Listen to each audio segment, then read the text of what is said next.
సాలూరులో ఇదైతే second day అనమాట. First day అయితే పిన్ని వాళ్ళ ఇంటికి వెళ్ళిపోయాం డైరెక్ట్గా. పిన్ని వాళ్ళ ఇంటి దగ్గర అయితే మ్యాక్సిమం 3 days కూడా కరెంట్ ఉందండి. అస్సలు కరెంట్ తీయలేదు. అంటే ఒక రోజులోనే 2-3 సార్లు తీసారనమాట. అంతకు మించి అయితే తీయలేదు. అమ్మమ్మ వాళ్ళ వీధి అయితే గుడి పక్కనేనమాట. సో అక్కడైతే అస్సలు కరెంట్ లేదనమాట. కంప్లీట్లీ 4 days కరెంట్ లేదు. ఇప్పుడైతే మేము అమ్మమ్మ వాళ్ళ ఇంటికి అయితే వచ్చేసామన్నమాట. మా అత్తయ్యల ఇంటి దగ్గర అవుతున్నాయి భోజనాలు. సో అక్కడ భోజనం చేసి అయితే ఇంకాసేపు ఇక్కడ ఉండేసి వెళ్ళిపోదామని అయితే అనుకున్నాము. ఇవి సిరిమన్ పండుగలు కదండి. ప్రతి ఇంటికి కూడా ఒక 200 మంది నుంచి 100 మంది వరకైనా జనాలు అయితే చుట్టాలు వస్తున్నారంట. సో అందుకని చెప్పి కరెంట్ కూడా చాలా వరకు ఇబ్బంది అయిపోయింది వీధుల్లోని.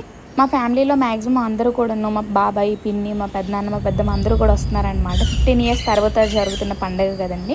సో నేను కూడా వెళ్ళాను. ఎందుకంటే ఈ వీక్లోనే మేమైతే తెలంగాణ షిఫ్ట్ అయిపోతున్నాం అనమాట. ఎక్కడికి వెళ్తున్నామో ఏంటి అనేది నెక్స్ట్ ఫ్యూచర్ వీడియోస్లో అయితే ఖచ్చితంగా షేర్ చేస్తాను. చాలా ఎమోషనల్ వీడియోస్ కూడా చాలానే ఉన్నాయి. అండ్ నెక్స్ట్ ఇక్కడ ఈరోజు నైట్ అంతా కూడా చాలా వరకు తిరిగామన్నమాట. ఎగ్జిబిషన్కి వెళ్దాం అనుకున్నాము.